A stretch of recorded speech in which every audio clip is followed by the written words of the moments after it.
शेतकरी मित्रांनो, नमस्कार. ग्रीन गुड ॲग्रीमध्ये पुन्हा एकदा सर्वांचं स्वागत. मित्रांनो, आज आहे 6 जानेवारी 2026 आणि आज आपण आजचे कापूस बाजारभाव पाहणार आहोत. परंतु व्हिडिओ टायटलमध्ये तुम्हाला समजलंच असेल, कापूस बाजारभाव वाढला आहे. आणि हो, आज चांगल्या प्रमाणामध्ये गठणमध्ये वाढ झालेली आहे. परिणामी आपल्याला गठण दर वाढल्यामुळे जो स्थानिक बाजारपेठ आहे त्या ठिकाणी पण रेट वाढलेले आहेत. जिनिंगमध्ये पण रेट वाढलेले आहेत आणि मोठ्या बाजारपेठेमध्ये सुद्धा दर वाढलेले आहेत. तर नक्की काय दर आहेत, काय परिस्थिती आहे, हे आपण आजच्या या व्हिडिओमध्ये जाणून घेणार आहोत. मित्रांनो, तुम्हाला जर डेली कापूस बाजारभाव आणि अचूक बाजारभाव जाणून घ्यायचे असेल तर आजच आपल्या ग्रीन गुड ॲग्री चॅनलला सबस्क्राईब करा आणि नोटिफिकेशन बेलला ऑन करा, जेणेकरून तुम्हाला नवनवीन व्हिडिओचं नोटिफिकेशन हे मिळेल. तर मित्रांनो, 54,000वर गठण होतं ते आज आपल्याला 54,300 रुपयांवर, म्हणजे 300 रुपयांची तेजी आपल्याला गठण मागे आज पाहायला मिळाली. आणि ह्यामुळे परिणामी आपल्याला कापूस दरामध्ये सुद्धा दरवाढ झालेली पाहायला मिळणार आहे.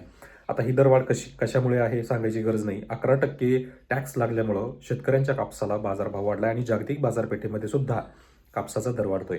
आणि हा वाढणारच आहे. जसं की मी तुम्हाला सांगितलंय की साधारण 53,500 हा पहिला अंदाज होता. दुसरा असे 54,500 रुपये. 54,500च्या नंतर आपल्याला हळूहळू विक्री करायला सुरुवात करायची. तर 54,300 रुपये मार्केट आज झालेलं आहे. तर स्थानिक बाजारपेठेमध्ये सर्वसाधारण 7,300 रुपये हा दर आपल्याला आज पाहायला मिळेल. स्थानिक बाजारपेठेमध्ये या बाजारपेठेतला जरा चांगला फायदा होतोय आणि ज्या मोठ्या बाजारपेठ आहेत तर तिथे मात्र थोडासा कमी होतोय. तर आता एकूण दराची जर स्थिती पाहिली तर ज्या छोट्या जिनिंग आहेत तर अशा ठिकाणी आपल्याला सर्वसाधारण 7,300, 7,400, 7,500, 7,600 रुपयापर्यंत दर पाहायला मिळतोय.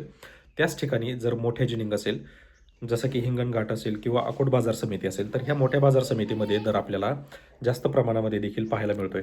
तर त्या ठिकाणचा जो दर आहे तो आहे 7,700, 7,800, 7,900, 8,000, 8,000 प्लस झालेला आहे, 8,100 आणि आज मात्र 8,200 पर्यंत जाण्याची शक्यता आहे. आणि तो दर आपल्याला काही प्रमाणामध्ये अकोट बाजार समितीमध्ये पाहायला मिळणार आहे. मानवत हिंगणघाटमध्ये सुद्धा पाहायला मिळू शकतो. मानवतमध्ये एक कमी शक्यता आहे, कारण मानवतचे रेट जे आहेत हे थोडेसे कमकुवत आहेत किंवा जे मध्यम जिनिंग आहेत तर त्यांच्या रेटप्रमाणे आपल्याला सध्या पाहायला मिळत आहेत. पण तरीसुद्धा गठणमध्ये वाढ झाल्यामुळं कापूस दरामध्ये देखील चांगल्या प्रमाणामध्ये वाढ ही आपल्याला पाहायला मिळणार आहे.